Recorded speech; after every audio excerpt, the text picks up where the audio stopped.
ভয়ানক ডাইনি টুনির ছানাকে বলি দেবে বলে তার বাসা থেকে নিয়ে যায়। টুনির ছানা যাতে না পালাতে পারে ওই জন্য ডাইনি টুনির ছানাকে ওখানেই ঘুম পাড়িয়ে রেখে চলে যায়। এবং ডাইনি তখন বলে, তুই এখানেই থাক, পূর্ণিমার চাঁদ উঠলে আমি তোকে বলি দেব।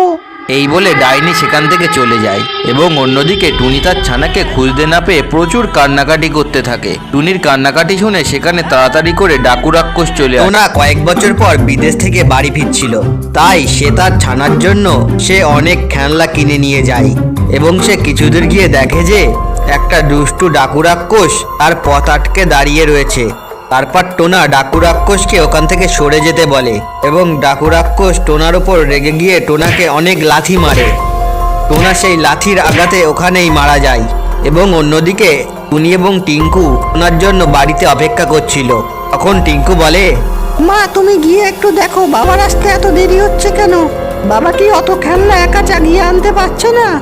টিঙ্কুর এই কথা শুনে টুনি টোনার উদ্দেশ্যে রওনা দিল। এবং টুনি কিছুদূর এসে দেখে যে রাস্তার মোড়ে টিঙ্কু মরে পড়ে আছে।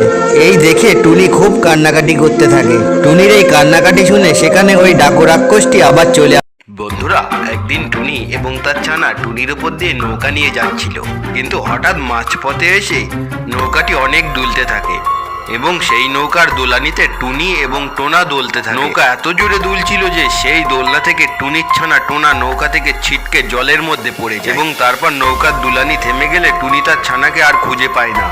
তাই টুনি খুব কান্নাকাটি করতে থাকে। টুনির কান্নার শব্দ শুনে সেখানে উপস্থিত হয় সেই জলের জলপরী এবং জলপরীকে টুনিকে জিজ্ঞাসা করে, টুনি তোর কি হয়েছে? টুনি তখন সব কথা জলপরীকে খুলে বলে। তখন জলপরীটি বলে, টুনি তোর ছানা আবার ফিরে আসবে যখন সবাই ভিডিওটি লাইক করে চ্যানেলটিকে সাবস্ক্রাইব করে দেবে।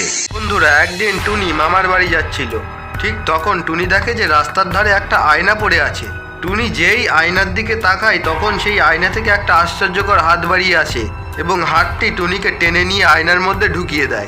এবং টুনি একটা ডাইনির সামনে এসে পড়ে। তখন টুনি ডাইনিকে বলে, তুমি আমাকে এখানে কেন নিয়ে এসেছো? আমাকে ছেড়ে দাও, আমি এখান থেকে বেরোতে চাই। তখন ডাইনিটি উত্তরে বলে, আমি তোকে তখনই ছাড়বো যখন সবাই ভিডিওটি লাইক করে চ্যানেলটাকে সাবস্ক্রাইব করে দেবে। আমাদের ভিডিওটি ভালো লাগলে অবশ্যই চ্যানেলটি সাবস্ক্রাইব করে লাইক বাটনটি ক্লিক করবেন। আর আপনার ভিডিও সম্পর্কিত মতামত কমেন্ট বক্সে লিখে জানাবেন।